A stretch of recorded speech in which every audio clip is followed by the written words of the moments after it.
Well, hello again. I'm Howie Marlin, and welcome to another edition of Addiction. Got a minute? It is January 18th, 2019. We woke up this morning to a coating of snow. A little light coating, but nonetheless, and it turned out to be the only snow in all of New England was right here on Martha's Vineyard. So at least we got a piece of it, and I'm sure Michael saw it as well. It's my co-host, and truly respected companion on this little journey of ours, Michael Blanchard. Good morning. I got an email from someone in Florida saying, we don't have any snow. And I said, neither do we, so there. I mean, we really don't. It's been a good winter. But I'm trying to dress weather appropriate. So I got my woolly bear out because we're supposed to get a big storm tomorrow. And as I had mentioned to you earlier, I'm going to wear a bathing suit in the summertime so that people know what the weather here is on Martha's Vineyard. And if you guys can focus on addiction with me sitting here in a bathing suit, then I know I've done a good job. Yeah, he said he's going to march in with a Speedo for the spring edition. I go, okay. Yeah, well, maybe not a Speedo. Okay, that'll shake up things. But anyway, yeah, we're cold. It's going to be cold this weekend. Lots of storms, lots of wind, maybe some power outages, and I'm going to have my camera covered over with a piece of plastic, and I'm going to be out there waiting for big waves. Which is awesome. I can't wait. Thank you very much. By the way, the sunset shots that you caught this week were absolutely mind-boggling. I mean, you're out there doing it, so it's fun. It's maybe we'll create another program, the Michael Blanchard Photo Hour. And look at the work that you've done. You're very sweet. Well, I am sweet, but if you haven't seen his stuff, we'll talk more about it. The background that we use is going to be his work, but it's meant to inspire people to take action. Michael's story, let's not forget, is the fact that he struggled, he's overcome it, he's continually addressing it, and through his photography, he's expressing both his heartfelt feelings about the struggles in life and the bliss of the joys in life as well, and the results of sanity, sobriety and the forms which keep you from harming yourself or other people. And speaking of keeping from harming yourself or other people, welcome to episode 9, Gummy Bear Nation. It was interesting in in the chatter before we start rolling tape. Michael brought up something about gummy bears. Yeah, I actually have I was going to try to call up the email. I don't really look to see who sends me them, but on a daily basis I get an email in my inbox that says gummy cannabis, and I don't know who sends it, but apparently I could click on it and get the gummy bears. You're on a list. Yeah. We're all on lists, and I'm going to tell you that this is frightening. First, I have no problem confessing. I was raised by wolves. I was raised by truly loving parents outside Asbury Park who were very much ahead of their time. And let's just say that my parents owned a head shop and a lot more. So that's how I grew up. And throughout my entire life, I was exposed to all sorts of substance engagement and at various levels, and it damn near ruined me. The fact of what I do or don't do now is only because I've grown older and wiser or tired of it, or experience or what have you. But my heart has always been questioning why pot was illegal when I was watching people destroyed by alcohol. Then as I learned about Harry Anslinger, Prohibition, and the absolute horror of why it was created, why Prohibition was created, and its effect on us in the world. And the more I learn about it, and I am learning about it now very much, the more frightened I am. Prohibition has created an environment of lawlessness, death, and disaster everywhere that it's been implemented. When you remove it, the horrors of the impact vaporize when it comes to the fights about territory, the fundamental finances. The alcohol issue during the days of Prohibition, where all the gangsters ruled, was because of the money to be made.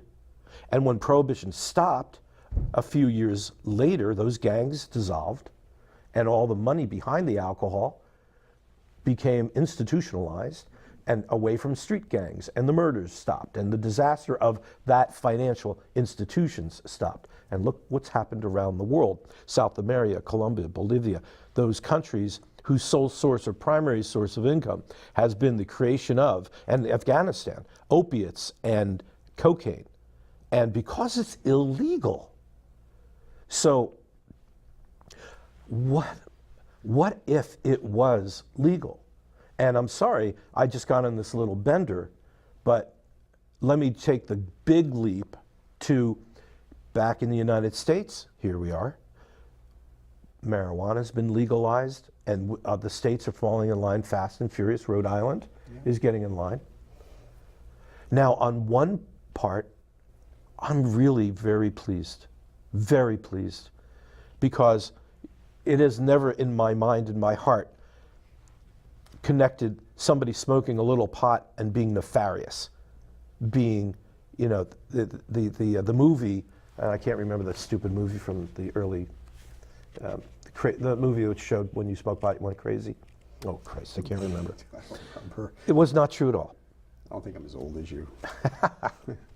But the result is this list you're on for gummy bears. The legalization has now allowed these products to be in the mainstream. And first, what was your feeling about that? And what's your feeling about? Dude, I have two different perspectives on the marijuana debate. One is when you see something that says gummy bears and then you see cannabis, I take gummy bear one-a-day vitamins. And I kind of like the gummy bears. And so sometimes I'll eat 3 vitamins, 4 vitamins because they're gummy bears, right?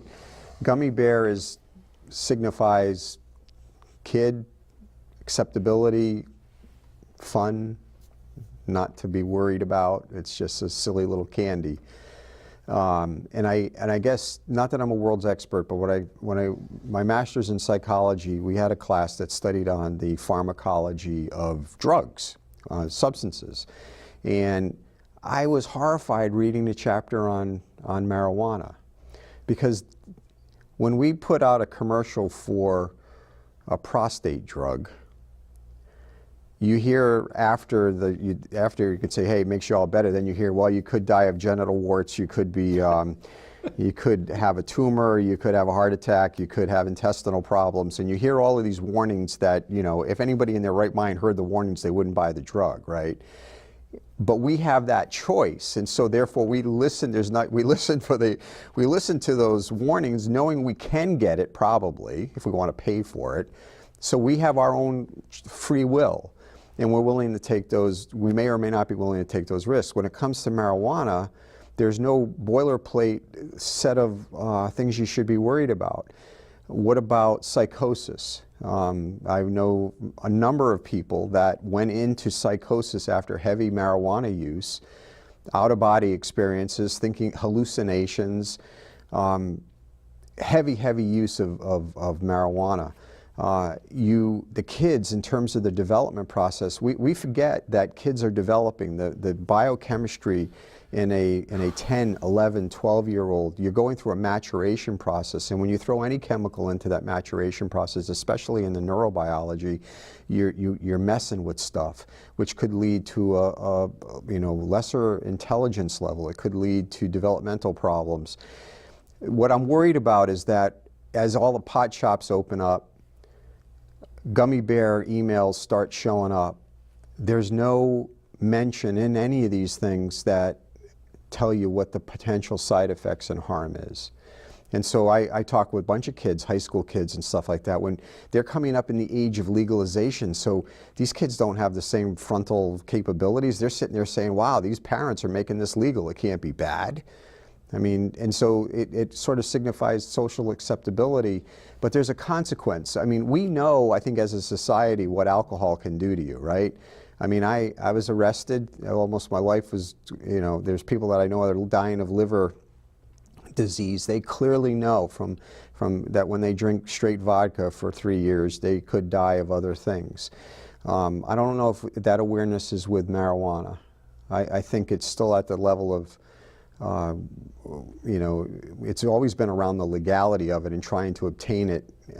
There's never a lot of discussions around what could go wrong, right? Have you seen any commercials that say, I don't know, maybe I'm wrong. And then so that's one thing, is like the master in psychology level, is that there are side effects to marijuana that can hurt people.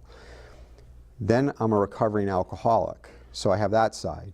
What would you do if you were sober from vodka for 8 years and somebody came up to you with a gummy bear and you knew you could feel a little euphoria or whatever? I've never really smoked pot, so I don't even know what it feels like. But what if I took that gummy bear?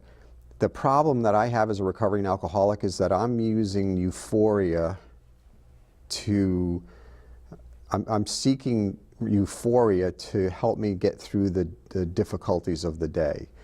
That will kill me, because my brain doesn't care if it's THC or if it's ethyl alcohol. All it knows is that there's a stimulus in my brain that says, ooh, if I take this, life becomes easier. That's a death sentence for me. And there are plenty of alcoholics that smoke pot and don't drink alcohol, and they've been able to manage that. So I'm only speaking for myself. But my addiction is seeking euphoria in exchange for natural ways of dealing with life on life's terms. And so I have to exercise, I go out and take pictures, I help other people. It's a lot of work to stay sober in the absence of a drug and to keep a healthy life. But the minute I start going in my basement and eat gummy bears and I just sit there lying there in euphoria, I'm dead. And so so I have two different aspects on it. Number one, there should be a warning label, because there are nasty things that can happen with marijuana.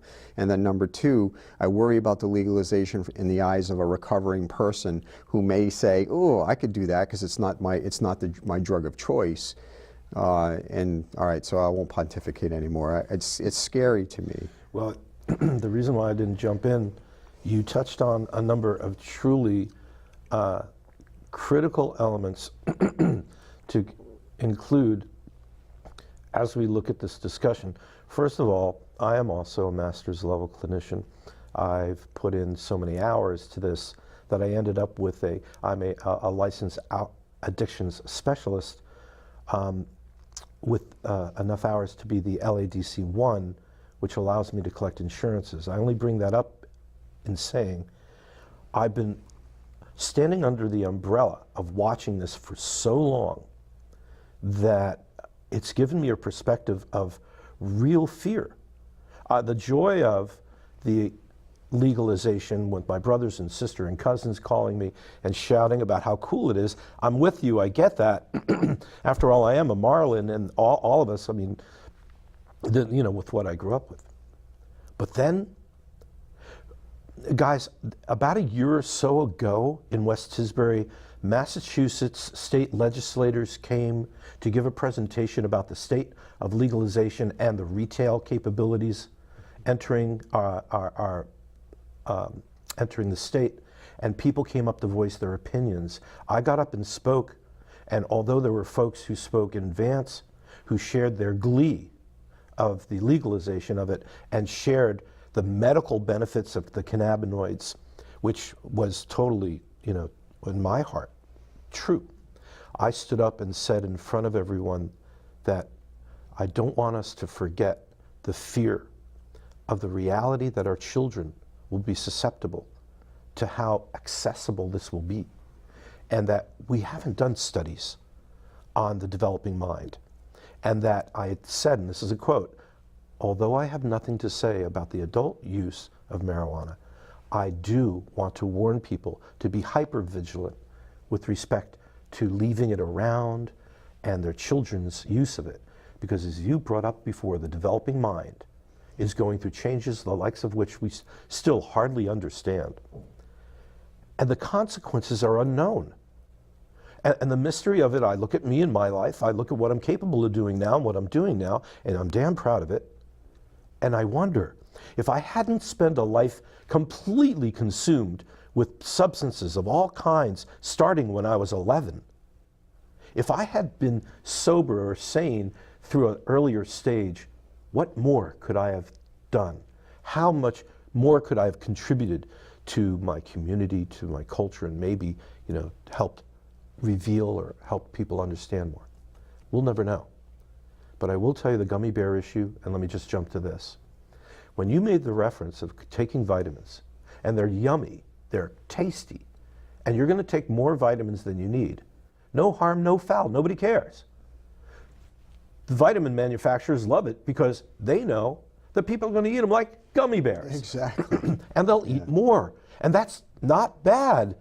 I don't know, it takes so much to overdose from vitamin C, you know what I mean? But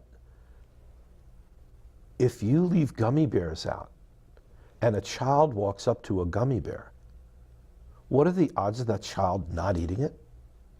And what if there are a bag of them? And then once you feel a little euphoria, or it's just like with alcohol, you take that first drink and then suddenly it's okay to take the second one because you're now not thinking clearly anymore. Well, wait, hold on. Yeah, I want to talk about that. But the effects of the edibles take time. Yeah. So it's not like you take a hit Yeah. and then you go, woo, woo, woo, woo. That has to digest, go into your system. So you're going to, the little gummy bear has to dissolve. the kid's going to eat them like gummy bears. And you're already finding, folks, go ahead and look, there will be children brought into the hospital being stoned off their asses.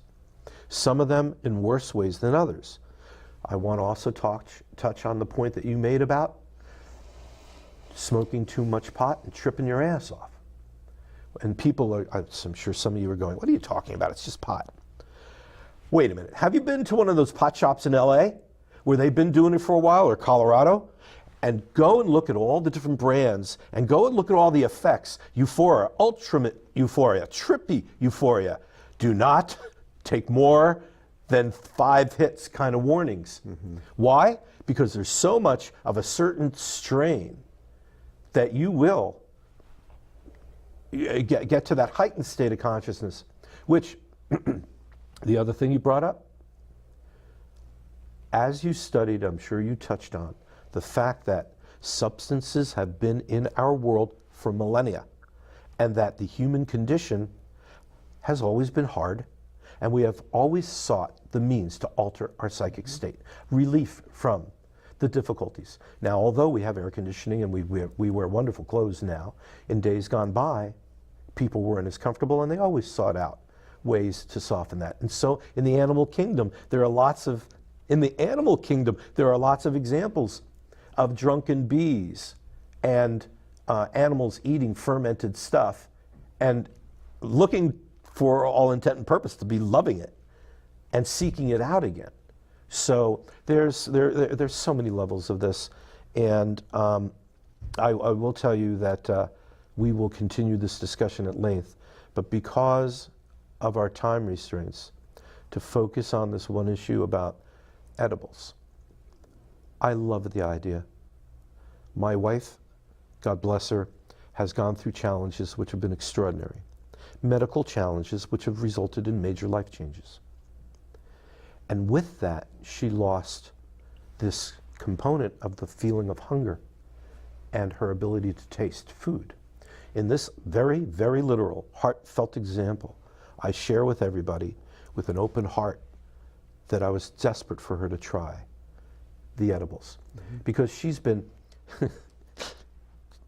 my wife is such a, she's such a easily, substances affect her dramatically. She's such a lightweight.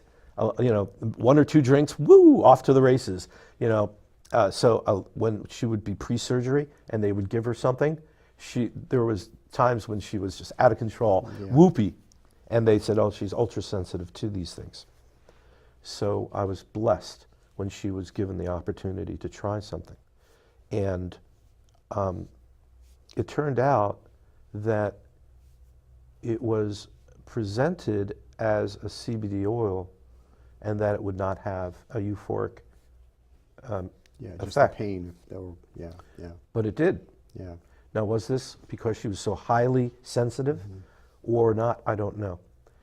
It turns out, although she was very uncomfortable about it, relaxed, watched TV, and it's yet to be seen whether the senses were heightened enough for her to react by eating, but it was a blessing to have it. And so I fundamentally am for the exploration of this. But the other thing you brought up, Michael, is that the FDA lists all the side effects because of the size of their studies and because out of the population of the test, a certain number of people lose a leg, have a heart attack, turn green, those things. Yeah. But we haven't done that with pot. We've had 70 years to study alcohol, and we've just begun studying Well, it's like pot. with society, we're not to get onto the society. Well, I guess what I'm thinking is that we're like the fox watching over their hen house. We have people that know life is hard and look for stimulation or sedation, right? I get up in the morning, if I don't have 3 cups of coffee or 2 cups of coffee, you get addicted to the coffee. You have escalating caffeine levels. Caffeine is a vasoactive neurologic substance that creates hyperexcitability in the brain and therefore makes you more alert and more awake. So we accept that in the society unless you had palpitations or you have heart issues, and what does your doctor say? Stop drinking coffee because it's affecting your body, right? So then you move on to cannabis, or you move on to vaping.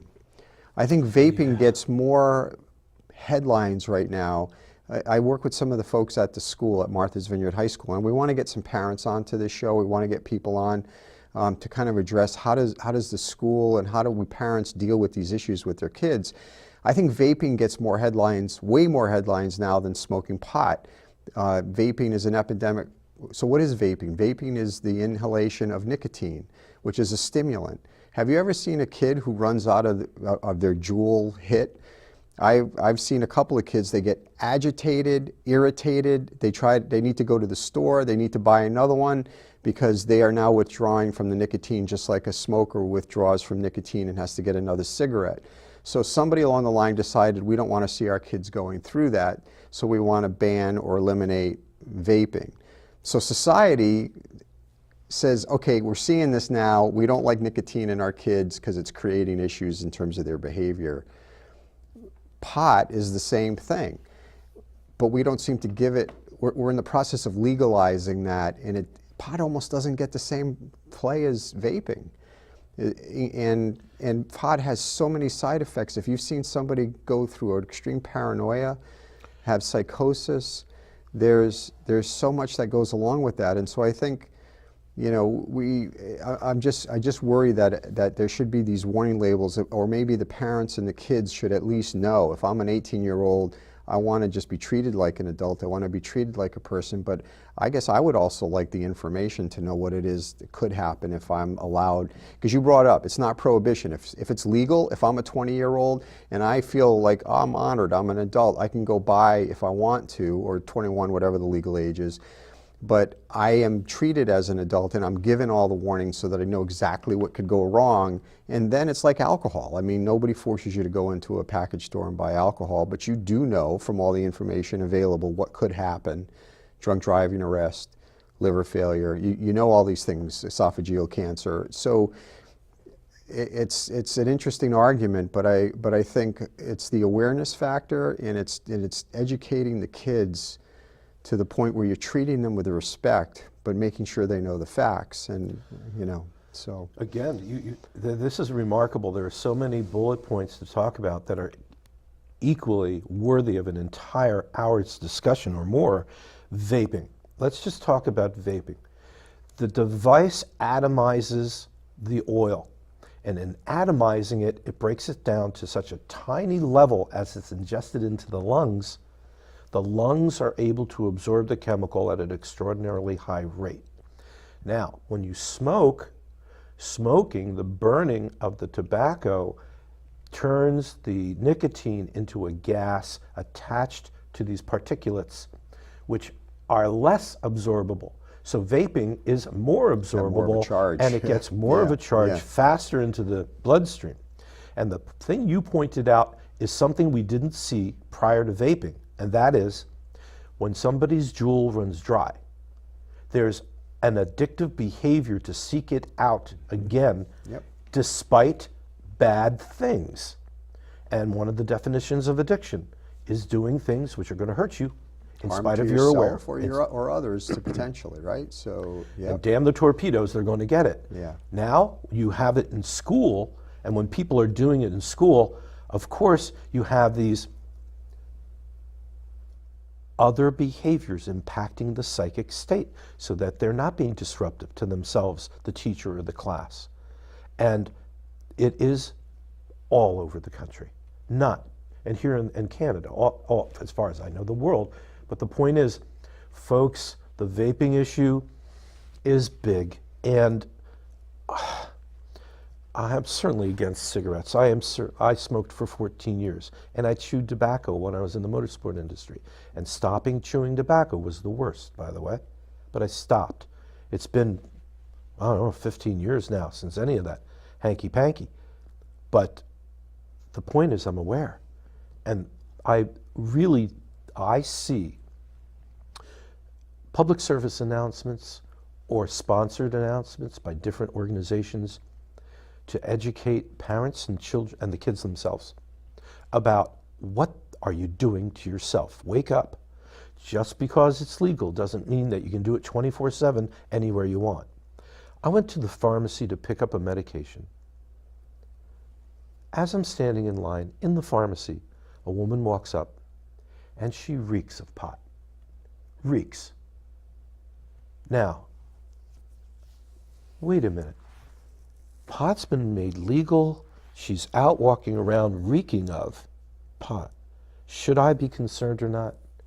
If she walked up reeking of alcohol, the flags would be firing like nobody's business because it was 2 p.m.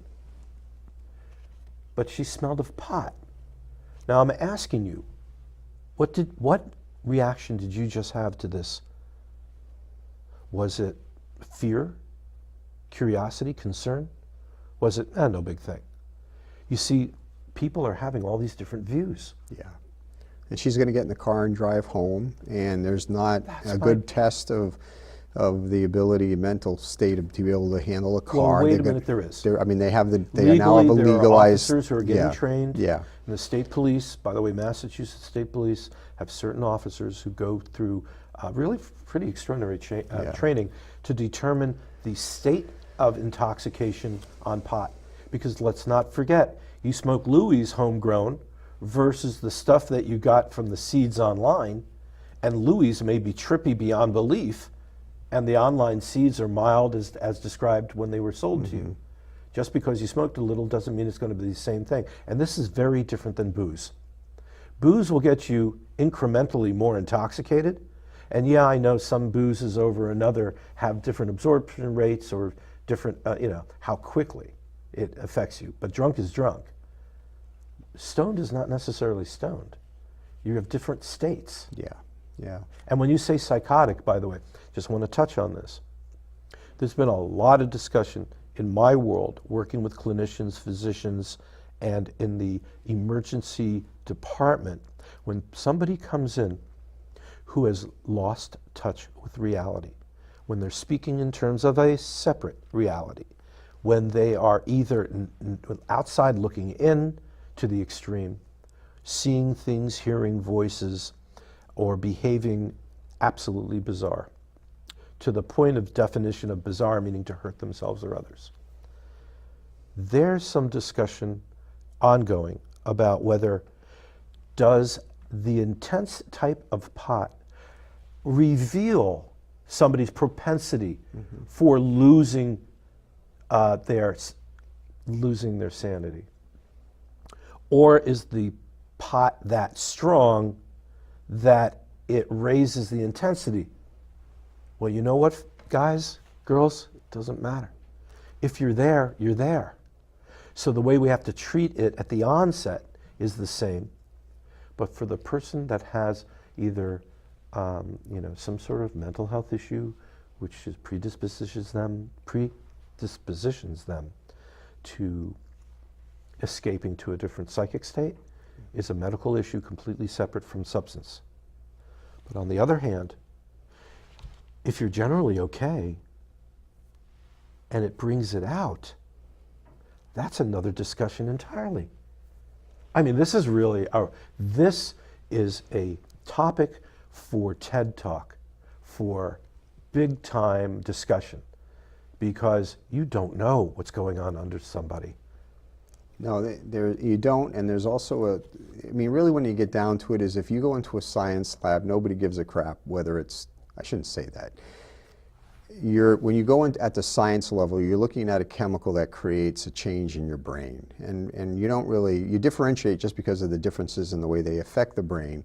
But then when you take it out of the laboratory, you get into all the societal, cultural issues around acceptability and availability and whatever. But the bottom line is in a lab, whether you take cannabis or Adderall or caffeine or nicotine, they all have a distinct effect on the brain that's well documented, and we should appreciate that in our personal decision making on what we think is good for us or not. And to protect the kids, who don't have that experience behind them is so important. And I mean, we're not going to come up with any answer on this show.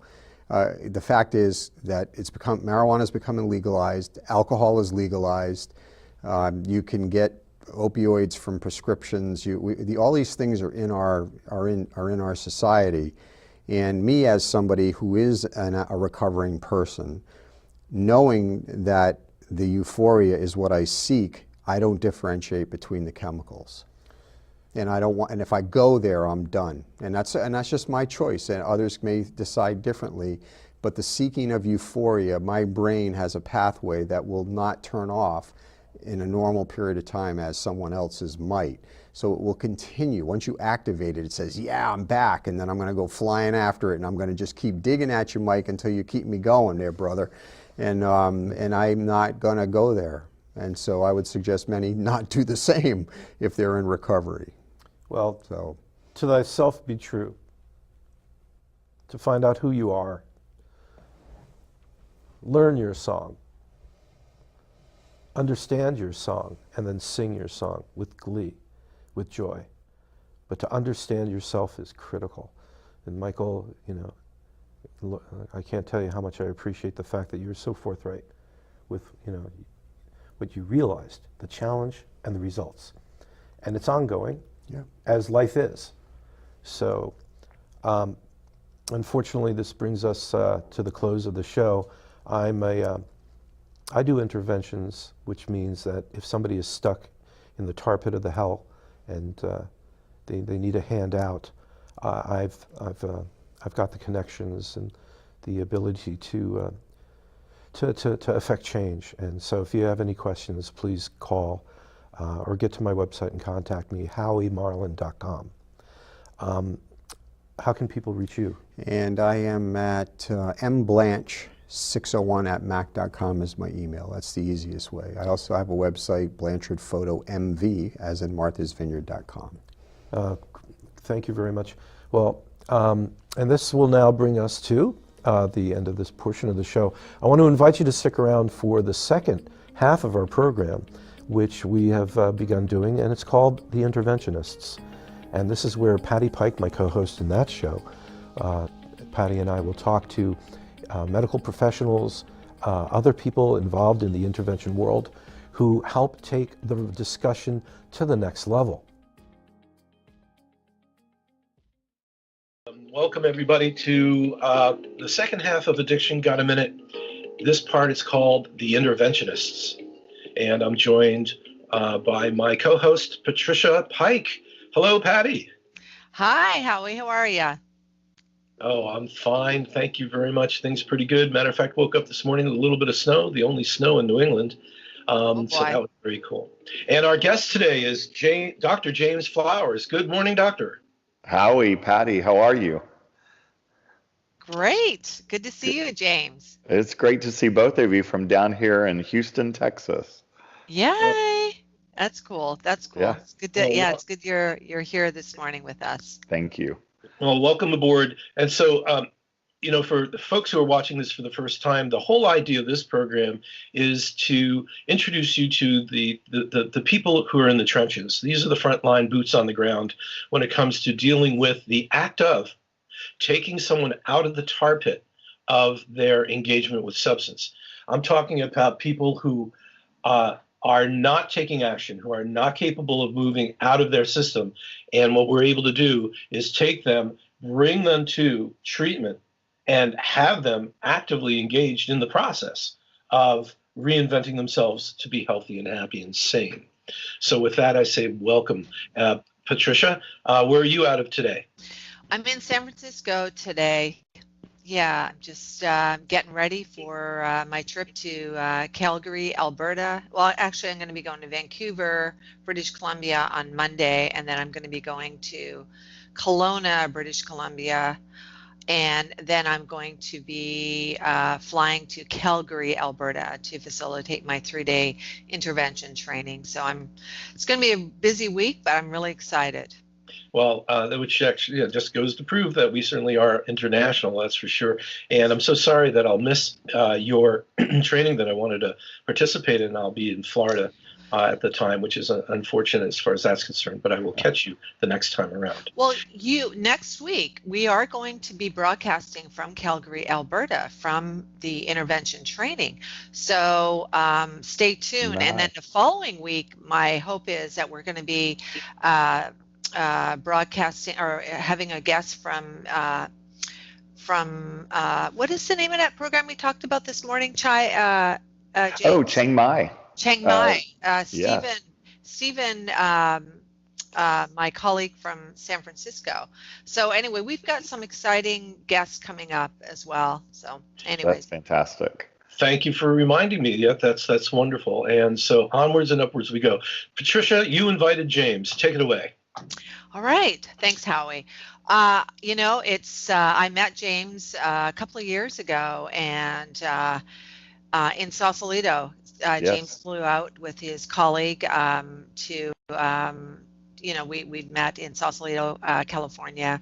And from the time that I met James, I knew that we were on the same page, that we had the same kind of views in terms of the kind of folks that we were working with and meeting clients where they are at and, being very client-centered. And, I really appreciate that about you, James.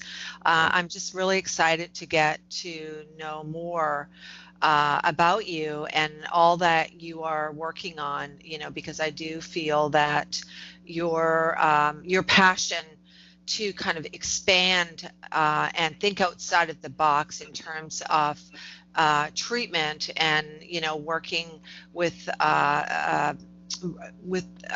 complex clients and Right. all types of clients versus just inpatient treatment. So anyway, with that, I'll pass it on to you, James. I'm really happy you're here this morning.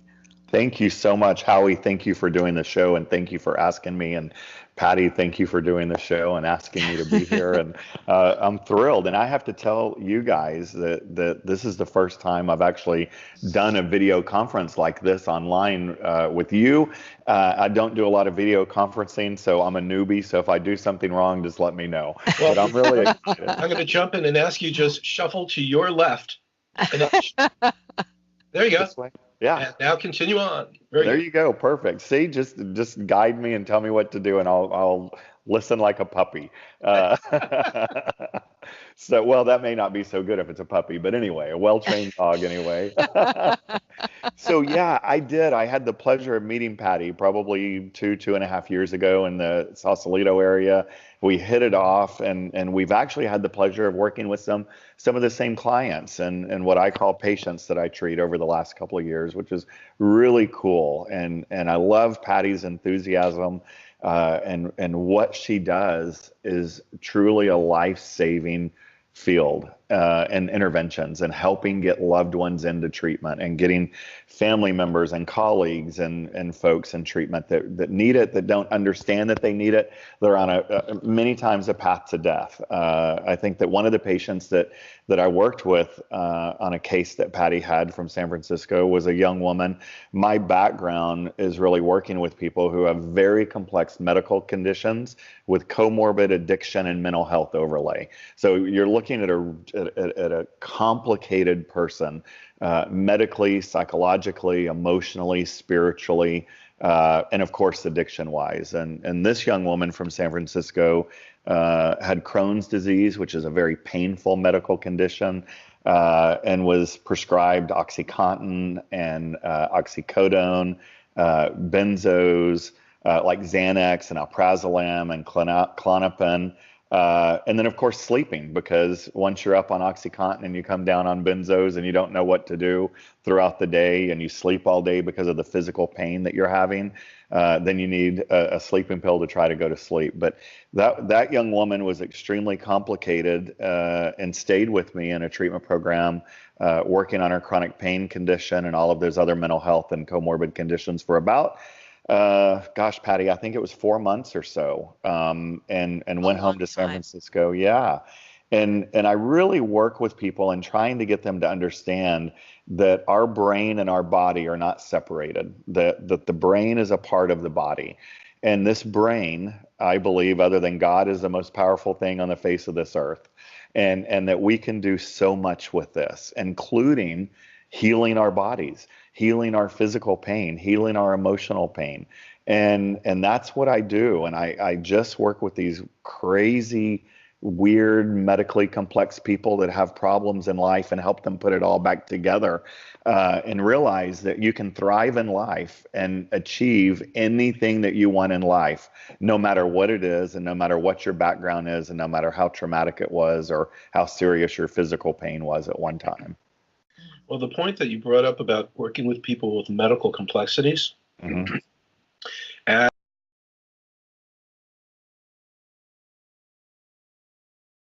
Yeah. I am telling you that when I have the opportunity to help somebody and they are healthy otherwise, Mm-hmm. it's so much. There's so fewer hurdles. Yeah. I mean, you have to send somebody to a level 4 facility. How many of them are there? A level 4 is a medical hospital that features detox and treatment, substance issues. So there's not that many of them. Do you work directly with your favorite level 4? You know what? Houston, Texas, thank goodness. It's amazing. It is home to the Texas Medical Center. It's the largest medical center in the world. It has its own zip code. It covers about 4 square miles of Houston, maybe 5 miles of Houston. And it's called the 5th downtown of Houston. And it is an amazing community of physicians and separate hospitals that actually work together. It's one of the only medical centers in the world that communicate from building to building to building and hospital to hospital to hospital, because they realize that we need that multidimensional care. Not every hospital can offer everything. MD Anderson Cancer Hospital is there, right? The world's best cancer treatment program. Then you have the Texas Orthopedic Center, the Texas Heart Center, every specialty you can think of. And and this is the organization that you're affiliated with or work with, or your favorite place to send people? Yeah, I will tell you that Memorial Hermann Healthcare System has an amazing trauma unit and health unit, and we send a lot of people. And I don't work with them. I used to work with Memorial Hermann years ago, but now I work with them in a collaborative way, because collaboration is such a huge, important topic in addiction. We have to collaborate with other professionals, and especially when you, like you said, medically complex patients. The addiction specialist has to collaborate with the physician community to figure out what's going on. And something that Patty mentioned, just very briefly, I'm really excited. Over the years and working with these medically complex patients within addiction treatment programs around the country, I noticed over the years that people will send someone to treatment, and they go into a wonderful, well-known treatment program, and they do an assessment, and it's a psychosocial assessment. There's usually not a psychologist or a PhD involved. It's usually either a master's level or an associate's level addiction professional, and they may do a 20 or 30-minute visit with a psychiatrist, and they develop a treatment plan. And that patient really starts showing themselves after detoxing through a series of answers and questions and groups and not sleeping, and all of these other problems start coming up. And the team meets every morning and tries to figure out what's going on with the patient. And that can take weeks.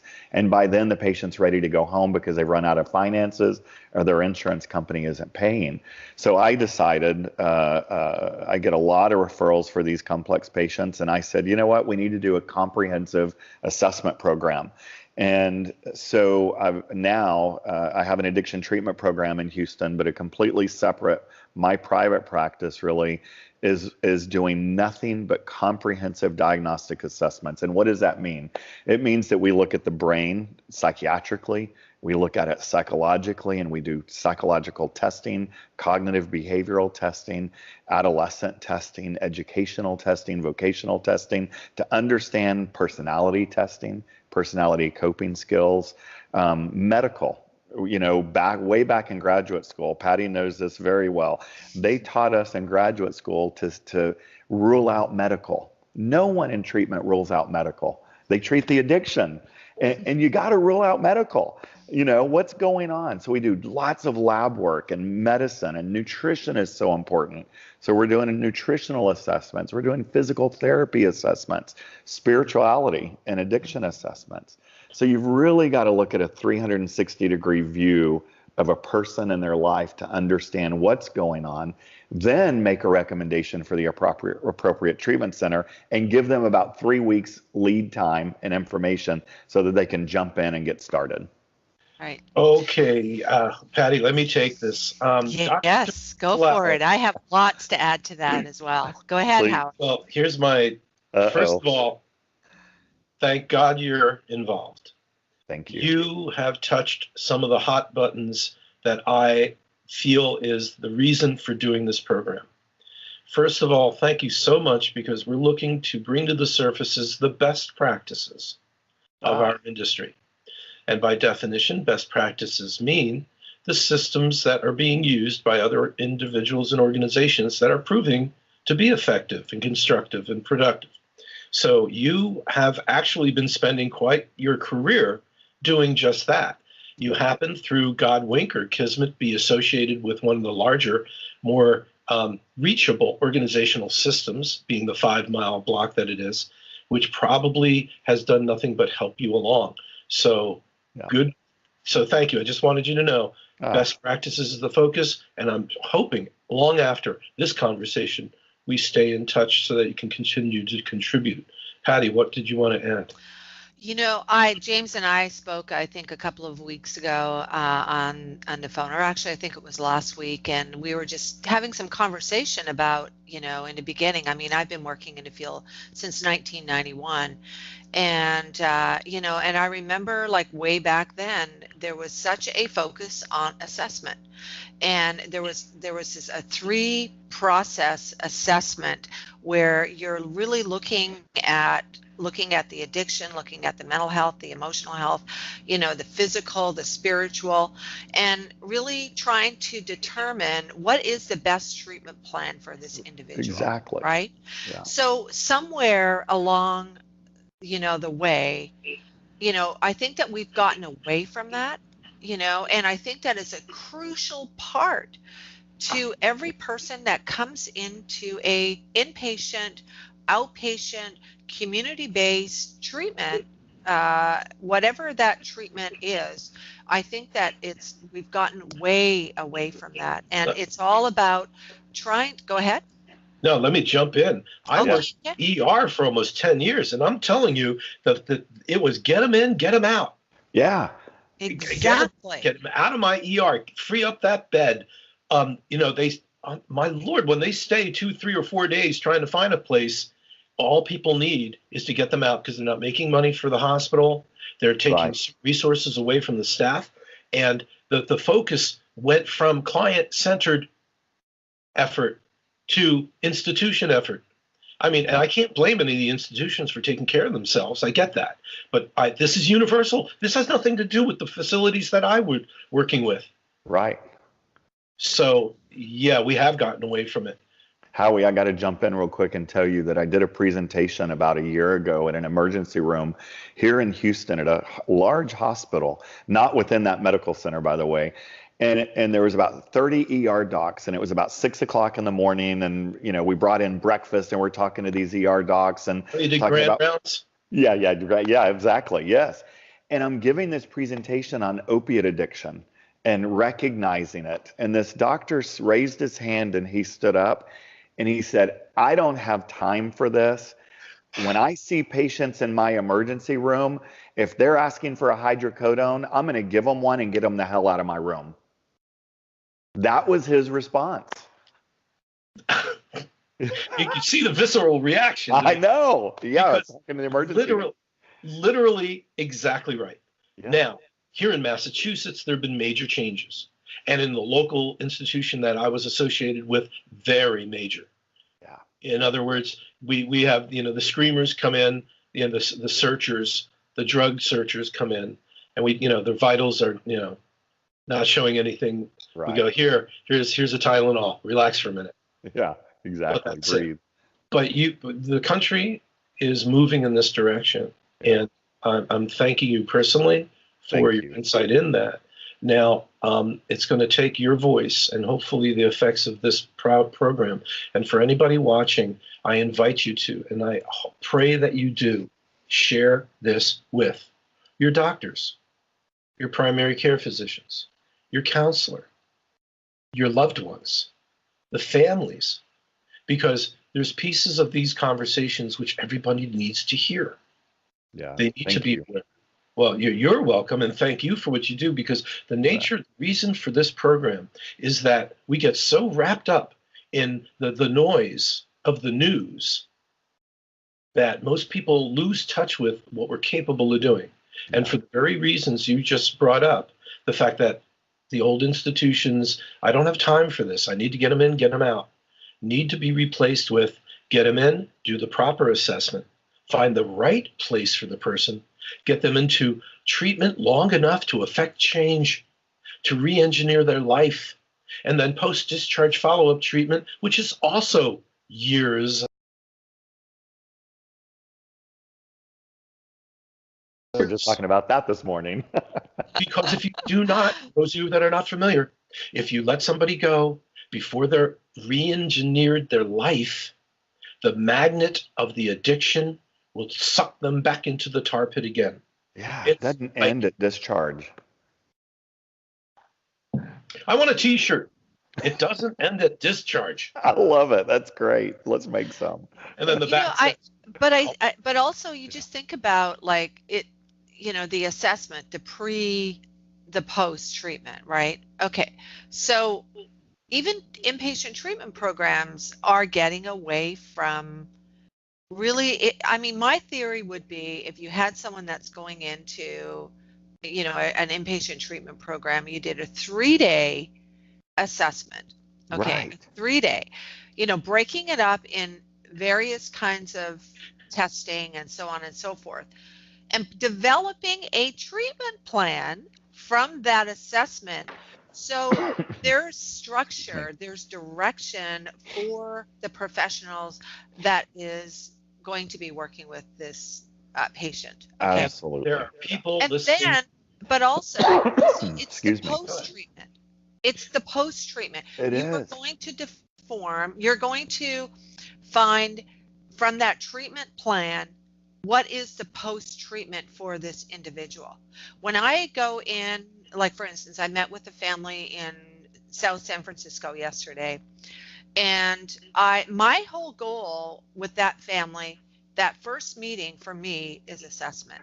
Yeah. I want to know everything about this individual. I want to know about the family history. I want to know if there is a spiritual component. Is there a medical component? Is there an attachment issue? Yes. Are there some mental health issues going on?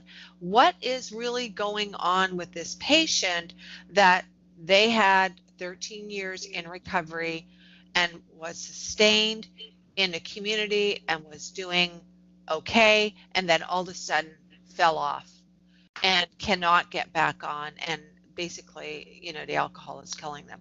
Yeah. So it's like really, trying to determine like what is the best treatment program, but again, it comes back to that assessment, and that's why I'm really excited that James is doing what he's doing. And I told him, I said, once he gets that off the ground there, he's got to come to San Francisco. Thank you, Patty.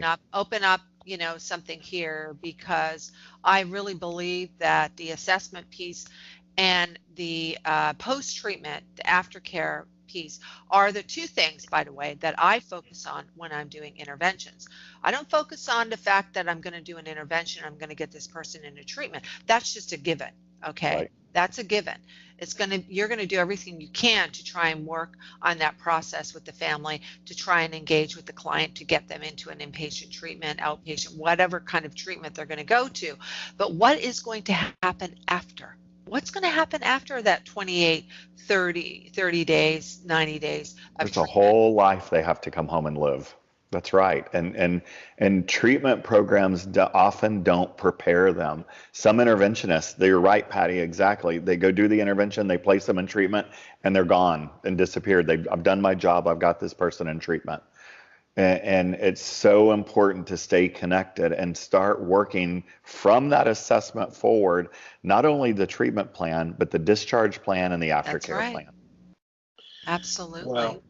Well, I'm going to tell you, we are touching on issues, as I said in the first half of this program. Any one of them are worthy of a TED Talk by themselves. A program unto themselves. Now, I'm going to ask for both of you to stick around, because after the official show, we have 5 more minutes left. I want to continue our conversation for a portion that I'll call the rest of the story. Got it. So we will stay with this conversation. But as far as the folks who are watching this program right now, let me ask you, James. Is your facility up and running right now? It is. Absolutely, it is. Sure. We are seeing patients, and I've got a young man from New York right now that's here for an assessment. I have another one from Chicago, one from South Carolina. So San Francisco is a flight away, and DC is a flight away. I often say Houston is home to 2 huge airports. Easy 5-day assessment. And during the 5 days, they reside at your center? They do. They reside in residential housing. It's actually a high-rise, beautiful. It's got a Whole Foods right next door. It's an amazing atmosphere, comfortable. We make it as comfortable as possible. Sometimes an assessment is difficult, but I call it my little white glove concierge service. We take care of everything. All you have to do is get here. So it's open door volunteer. It is, absolutely. No locked doors, an open door, volunteer. And you can refer yourself, or you can certainly refer a loved one or someone that you're working with. Yeah. Which is fantastic. Describe your staff. What's your team like? Yeah, absolutely. So the team is comprised of psychiatrists, world-class psychiatrists here in Houston. We have orthopedic surgeons. For instance, Dr. William Waters, who has written probably 32 books on orthopedic surgery, is right here at Methodist Hospital in Houston. He sees my patients all the time. We have world-class interventional pain physicians. I had a young migraine patient that had migraines for 12 years, unresolved migraines, constant migraine headaches. And am I allowed to mention the doctor's names here, by the way? I mentioned that other one. Yeah. Yeah. Okay, Absolutely. great. Yeah. So Pamela Blake, right here in Houston, she is a world-class neurologist. And I called her. She saw this young man in a 2-hour consultation with me, and unresolved headaches from Little Rock, Arkansas for years. Interventionist by the name of Kristen Ager in Little Rock sent him down here. And come to find out, through a conversation, no diagnostic imaging, he had an occipital nerve that runs from about right here in your forehead all the way to the back of the head.